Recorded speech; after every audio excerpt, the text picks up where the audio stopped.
How y'all doing? All right. Well, I'm really honored to be here. This is probably the most you will hear from me before it's time for the music because we have some incredible minds here. But I just want to introduce and explain these two individuals and why we're so fortunate to have them here. When Jake and the team brought me on as Armstrong Now artist in resident, we started talking about different ideas. And I said, man, I have this new relationship with the National Museum of African American History in Washington, D.C., which is also in partnership with the Smithsonian. And I found that relationship through this incredible woman, Hannah Grantham. I was doing a concert at Juilliard about unsung women of color in jazz. And I wanted to find women in this business and also that really had a passion for the history. And she was someone that I found through an article in the New York Times many years ago written by the great Giovanni Russinello, and he talked about her and cited so much of her research.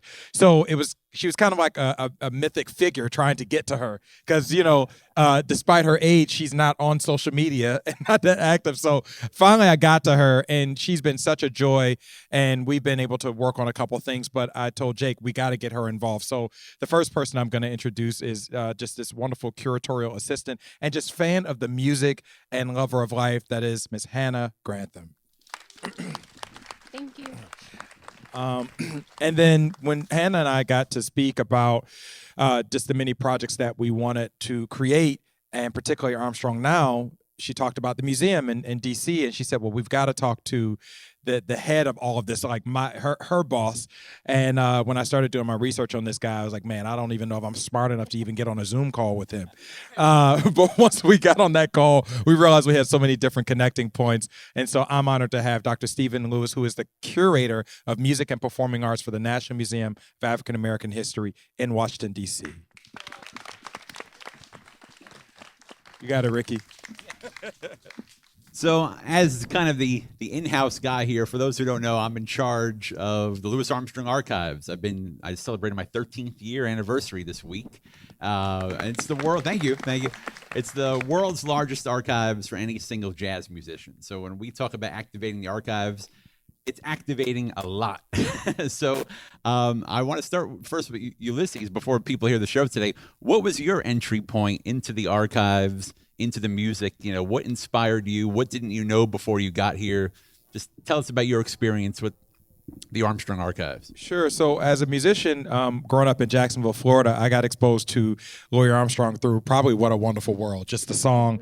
And then obviously, going to Juilliard, being part of that program with Winton, you're like given a Louis Armstrong Bible where you have to learn how to recite it like the Ten Commandments.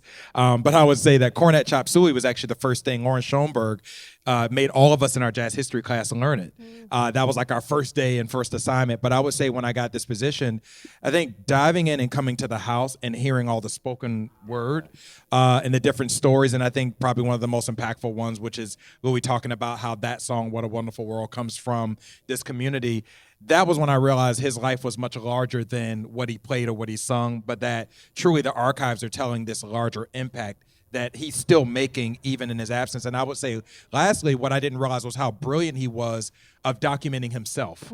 That I don't know that I've ever seen that with anyone else, where literally there's all these recordings of him, almost like we it's funny, the band, when I bought them here, they were like, man, he was almost his own Instagram. Because literally he would like get off the road and he'd have reels of him just talking with his friends as if he knew we would want to hear that. Yeah. So I think the most powerful part of the archive is that he knew that we wanted to hear what he wanted us to hear. So that was impactful to me.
Can you think of, and not just a jazz musician, did anybody, who else in the 20th century was creating an archive quite like this? Can anybody think of anyone with their life on tape, plus collages, plus photographs, plus books, plus letters, plus manuscripts?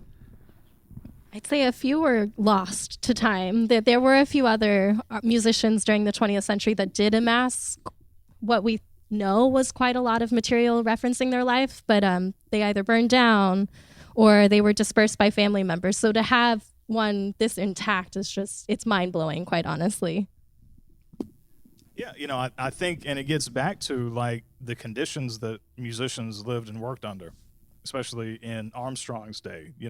Having the again the interest in documenting your life, and then the ability and the control over your your living situation. A lot of musicians would live a very kind of itinerant life. They'd be in one place and another place, and if they were somewhere for a while, they may not have had the means to actually keep things safe. And so.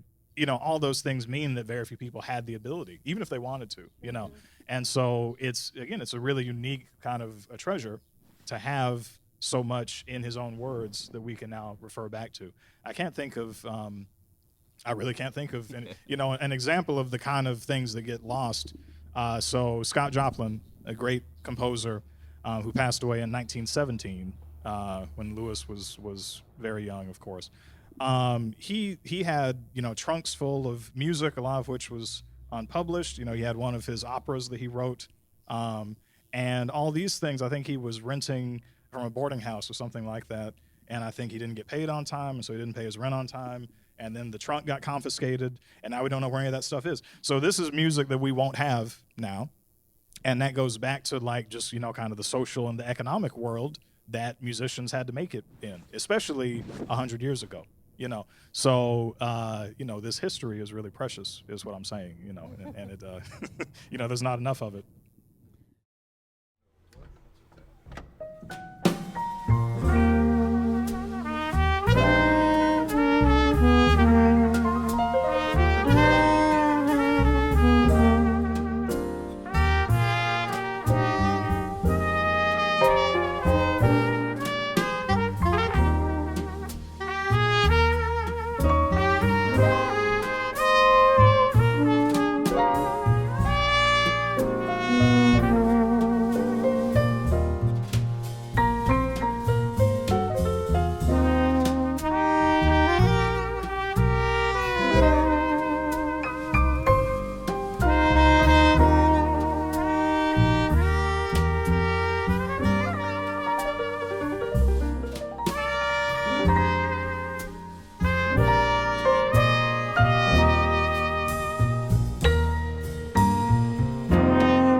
so much.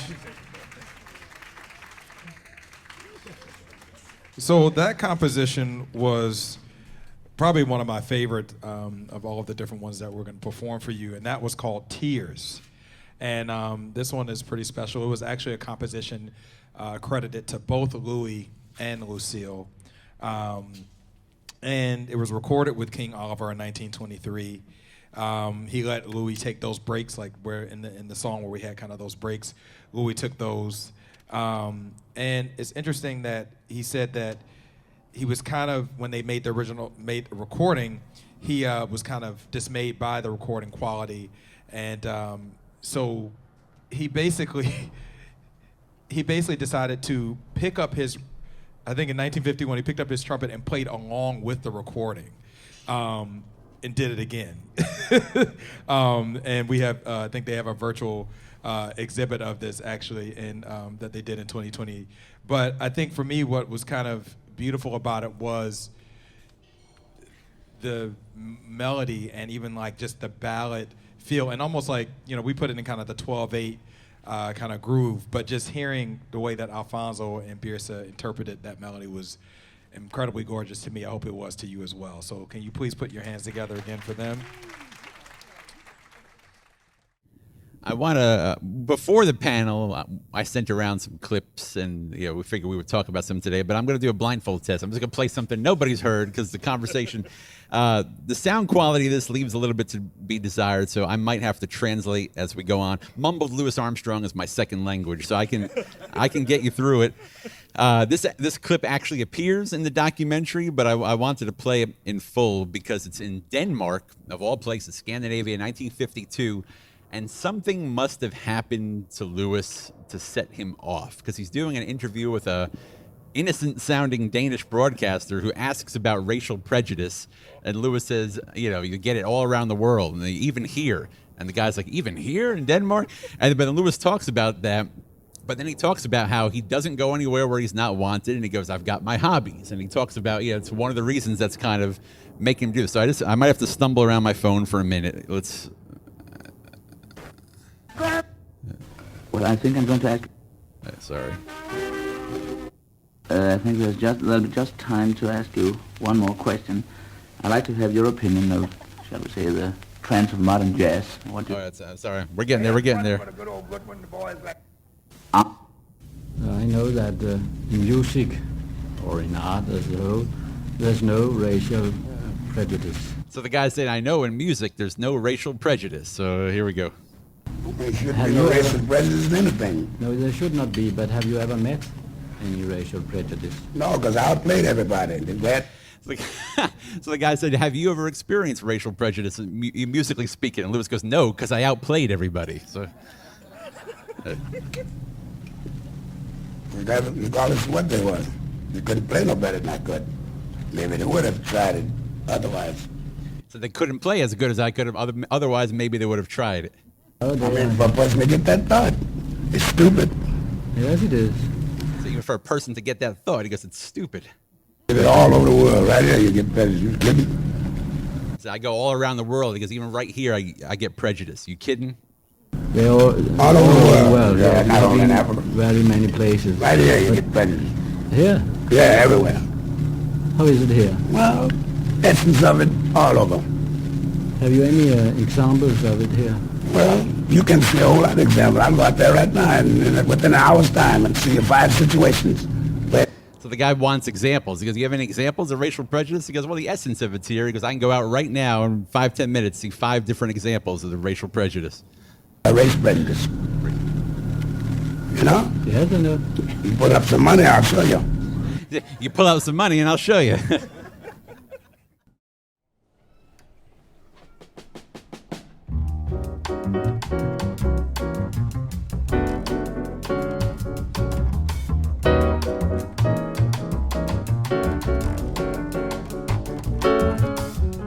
Satchel's in the groove, oh Satchel's in the mood. It's Satchel's time to swing. You better hurry up, it's Satchel's time to sing. When Satchel's feeling high, just kiss your cares goodbye. Oh Satchel Mouth's looking right at you. Look Look at him smile, he's never blue. Rhythm don't mean a thing when Satchel Mouse starts to swing.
In the mood, it's Satchel's time to sing.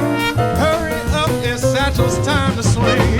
When Satchel's feeling high, just kiss your cares goodbye. Satchel Mouth is looking right at you. Look at him smile, he's never blue. Rhythm don't mean a thing when Satchel Mouth starts to swing. When Satchel's feeling high, kiss your cares goodbye. Rhythm don't mean a thing when Satchel Mouse starts to swing. Rhythm don't mean a thing when Satchel Mouse starts to swing. Rhythm don't mean a thing when Satchel Mouse starts to swing. Rhythm don't mean a thing. Rhythm don't mean a thing when Satchel Mouse starts to swing.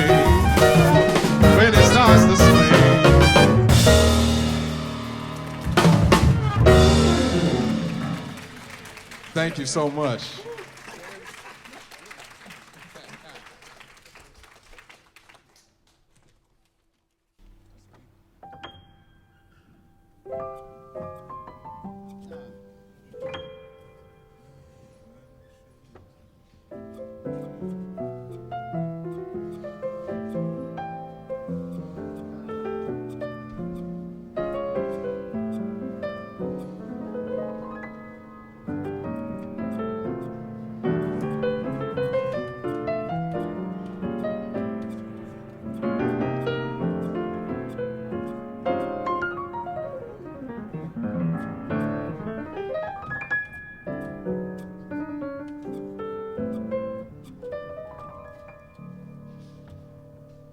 Got no shoes on my feet. Ain't got nothing to eat. But I've got a heart full of rhythm. Got a dime to my name. I'm rich just the same. I've got a heart full of rhythm. When skies look gray and everything's wrong, I find my way, mama, by singing a song. Let the great think I'm small. I laugh at them all, 'cause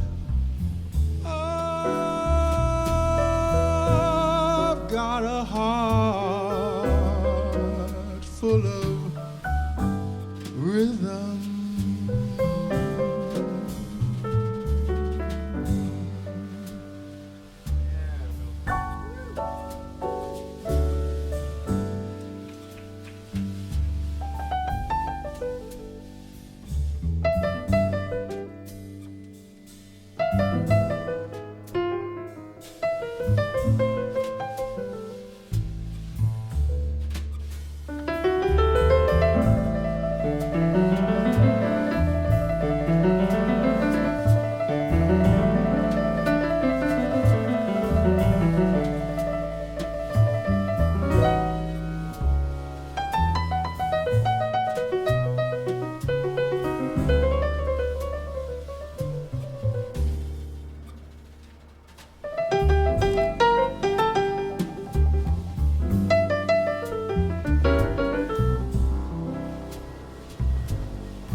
Ain't got nothing to eat,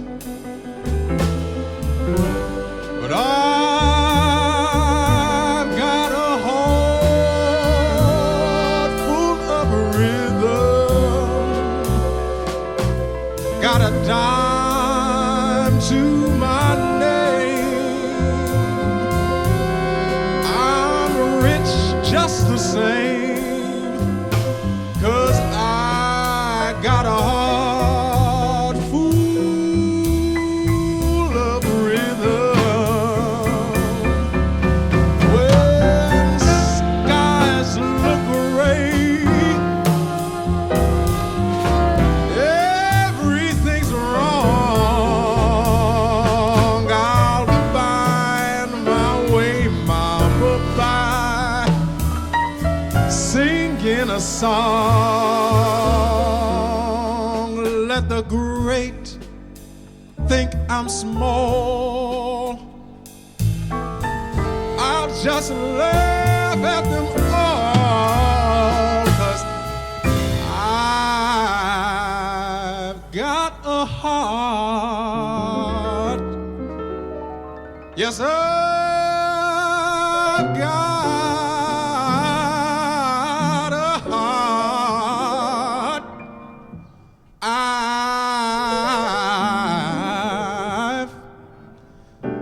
got a heart full of rhythm.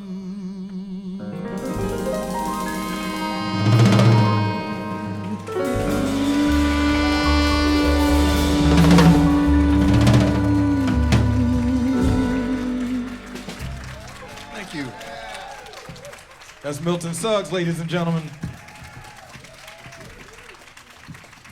Milton Suggs. Thank you. And sorry to make this feel like a history lesson. Being in Louis Armstrong's house, in his garden, you can't do it wrong. I don't want him to come, a ghost come from the past, haunt me, say, hey, you didn't tell them.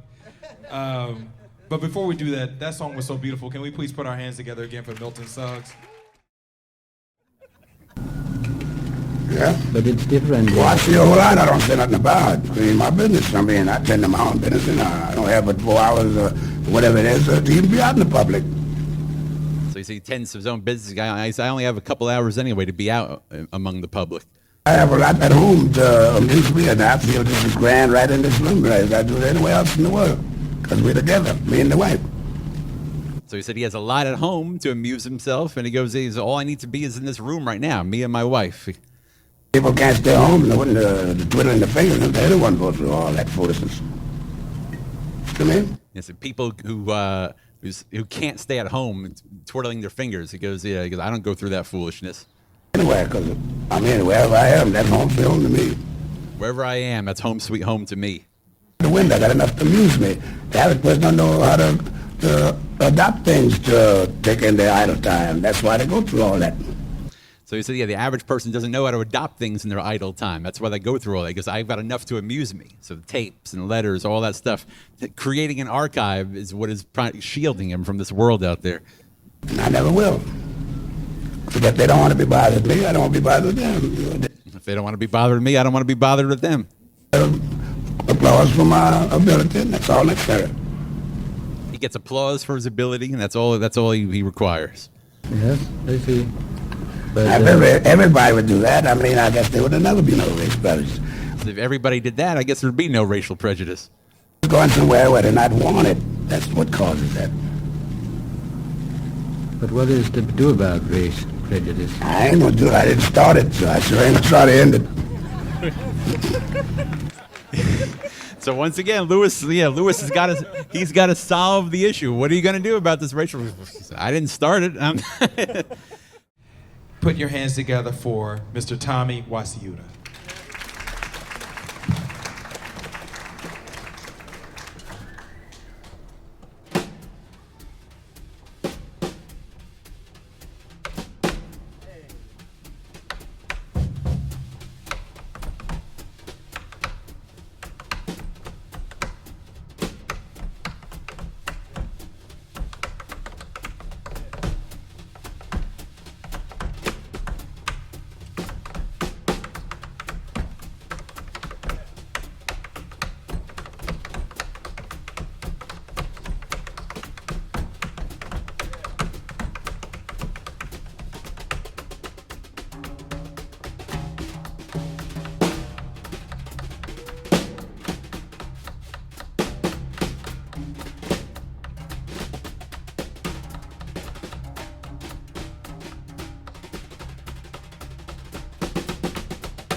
Give it up for Tommy Wasiuta.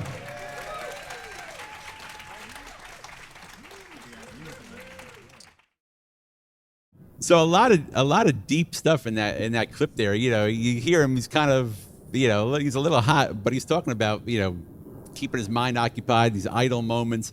You know, he doesn't go anywhere he's not wanted, but he can go outside in Denmark and see 5-10 instances of racial prejudice immediately. Instant reactions, thoughts to a clip like that.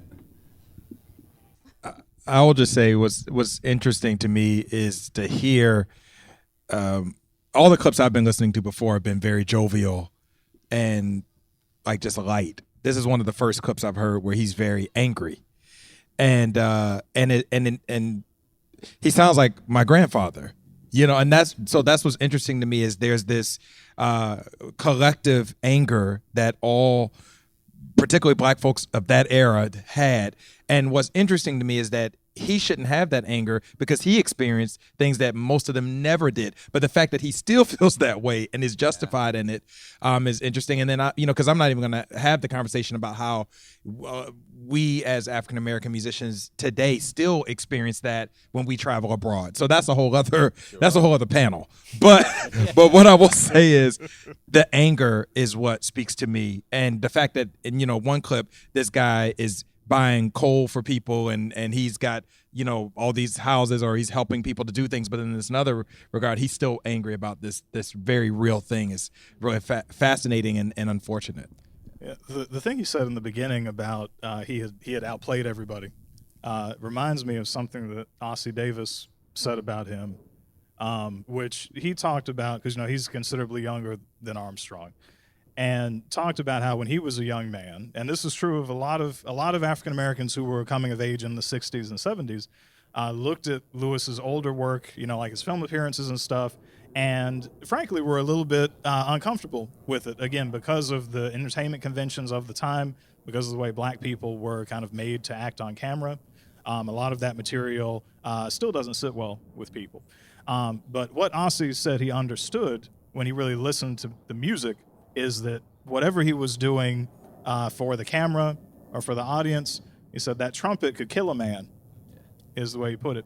And what that gets to is the real forceful statement he was making about equality, about just the power of black culture. Those things were in the excellence of his trumpet playing, especially, like coming out being, unquestionably the best improviser in the country almost right away, in the mid-20s, and then kind of setting the tone for what everyone else would do, black or white or any other background.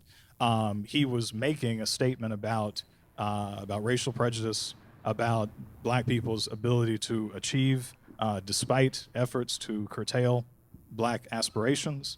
And again, that he was able to, whatever obstacles are put in front of him, whatever people may have thought of him, he was able to outplay anybody who would question his capabilities or his humanity, honestly.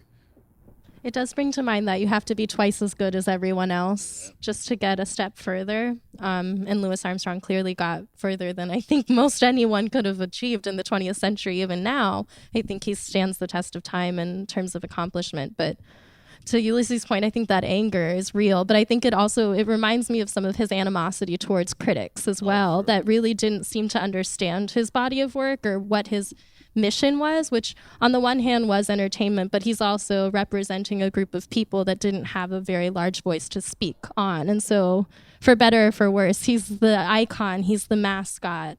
That's a terrible choice of words, but oftentimes he was used as a mascot of African-American culture, and I think that clip speaks to a lot of kind of the pressures on him over the 6-7 decades almost of being that person that everyone looks to, that one friendly-ish face that white people would ask these very uncomfortable questions to, and there's not an interview space long enough to get into his true feelings about that. And I think the last thing I'll say is actually about the interviewer, which I think his kind of surprise about there's racism here in Denmark. First of all, I mean, just for some historical perspective, Denmark, very implicated in the slave trade, imported many Africans to the Caribbean and a lot of Denmark's wealth is based off of money that came from slavery in the Caribbean colonies there. So there's so it's a it's kind of a silly question to ask somebody, even racism here, but also it gets back to it's so much writing about the music. To Hannah's point, really looked at artists like Armstrong and removed them from their social context and their day-to-day lives, the things they dealt with, where they came from, and I think the surprise that he had about, say, something like racial prejudice in music, indicates how much work there was to do to actually understand the broader setting for all of this important artistic achievement. And I think things are better now than they were, but there's still a lot to be done as far as the way we talk about and understand music. I think a lot of musicians are still justifiably suspicious of critics and scholars for that reason. So it's interesting that he's talking about that in the 50s.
This is Louis in England, 1959, being interviewed. I think it was for British television, but the visual has never turned up, but at least Louis saved the copy of the audio. And he's asked about clowning. Now, Louis loved to entertain. Louis was funny. We have these tapes. I mean, he's the life of the party. Jokes, you name it. And he knew, especially by 1959, that playing jazz in a concert hall in front of an audience that's staring back at you for 2.5 hours, you have to break it up, you have to entertain. But he also made sure the trumpet, like Stephen said, was serious as your life. And so now here he is being asked about clowning and the critics. And you hear at first that jovial side is just natural, but the more he talks about it, he kind of gets himself amped up a little bit. I think the only criticism that's ever been leveled against you is that some people say you do too much clowning on the stage, that you could stand there all by yourself just doing nothing and people would love it just as much. I know, but I mean, people enjoy the clowning, See, the majority rules in my playing, that's what I go by. You can't please everybody. But if you can please the majority, don't worry about that few, They probably don't like anything, See, I ain't supposed to stand up there like Mozart all I'm playing his music, It's a modern age now. You put a little more sauce on it, So I don't try to please the few people. I try to please the majority. No critic in the world can tell me I should play my horn, and I won't do it anyway. That's what they brought me over here to be myself. Do you feel your style has a changed at all? lot of cats come over here, and the first thing they want is a hi-hat and a cape, and tiles and all that. I just want to blow the horn, and that's all. Now, what they think I should do and all that. Oh, nobody's suggesting you should change, but... Well, if they say clowning, what is clowning? Anything to make the people get a little laugh, to put humor in your program and the note still comes out. That's not clowning. Clowning when you can't play nothing. And always remember that. So I don't think that's such a cute phrase. You don't play 45 years and hit notes and do things nobody else can do. You're not slipping. No, slipping. Whatever it is, can nobody do what I do. Now, I'm egotistical to say that because I feel if they can try to get a little laugh, I'll get one too. But do you feel in yourself that in those 45 years your style has changed at all? I don't worry about style. I just play good music. Talking hit the right notes. You don't worry about style where I come from. Ooh, yeah. And so, he admits, because I'm egotistical to say that ain't nobody can do what I can do. And so to him, he might do a comedic duet with Velma Middleton and get some laughs, but, close your eyes and listen to that trumpet. And, you're getting the whole package. So clowning is when you can't play a note. I mean, that's deep. We're now going to bring to the stage the great Miss Chanel Johns to perform I Wonder.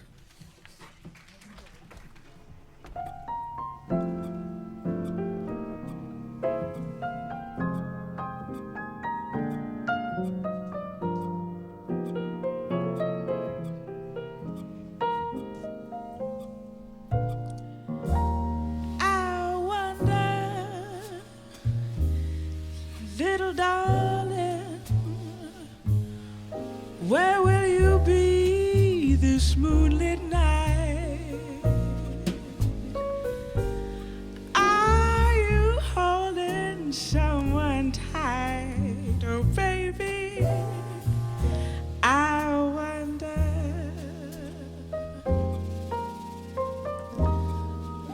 My heart is aching, but I'm a fool to let it go on breaking. Maybe I'll awake to find I've been mistaken. I wonder.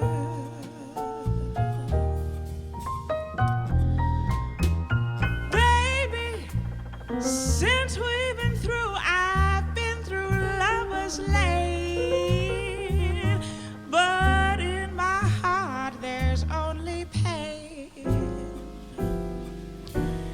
You've been traveling, will it last? Well,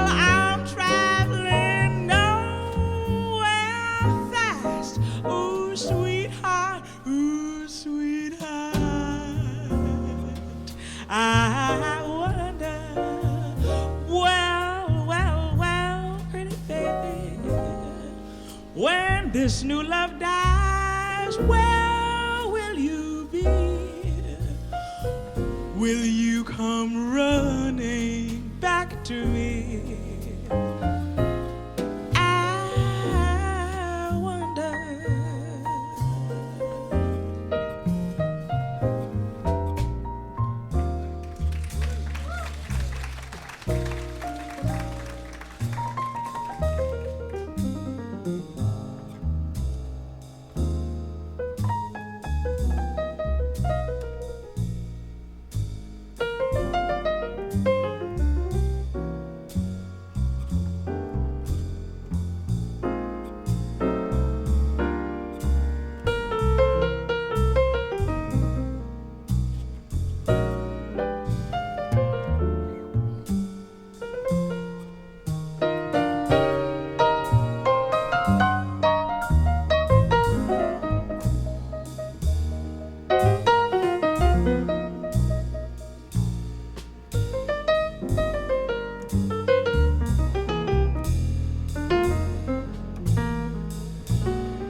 When this new love dies, where will you be?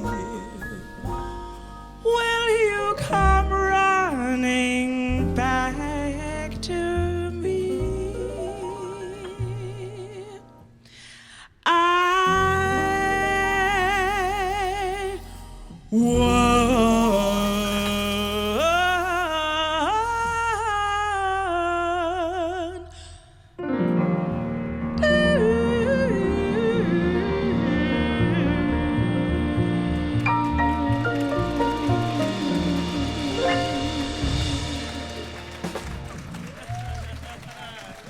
Y'all give it up for Chanel Johns.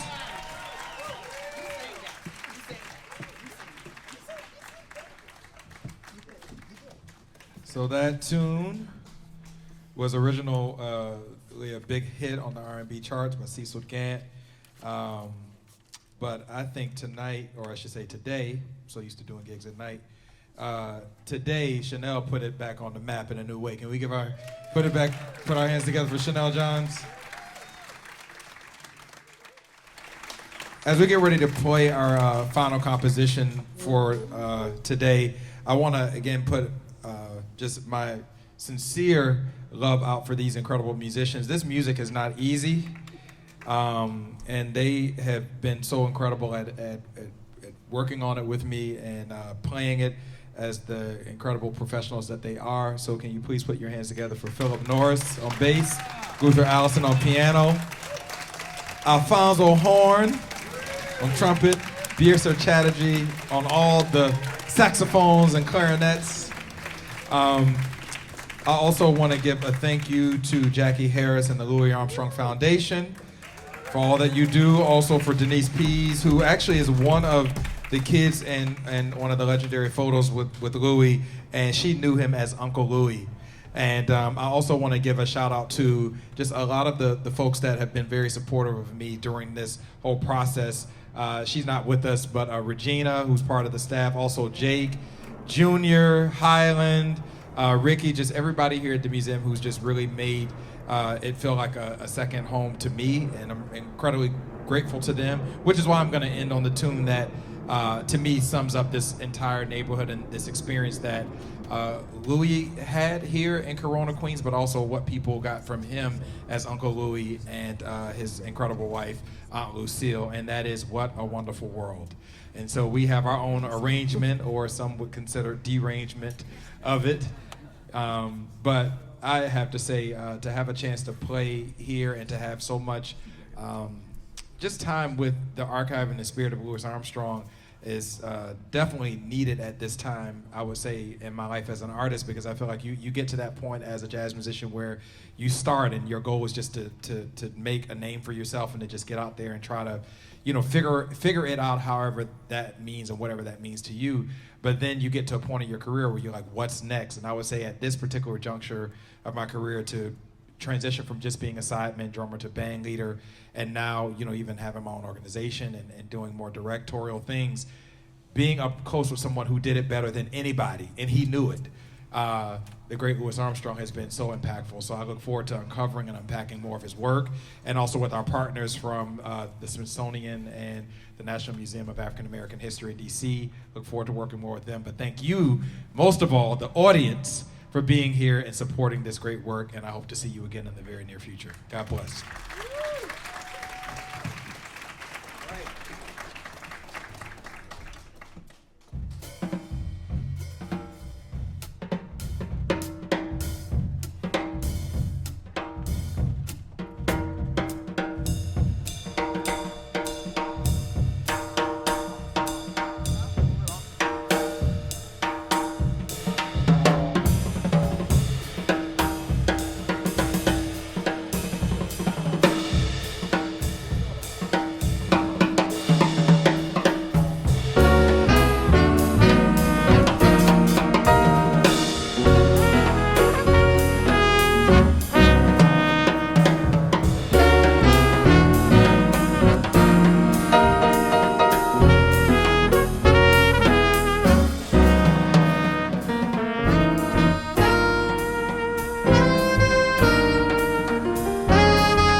Thank you all so much. I'm Ulysses Owens Jr. It's my incredible band. Also, our guest artist, Chanel Johns, Tommy Wasiuda, and Milton Suggs. Thank you so much. Have a wonderful day.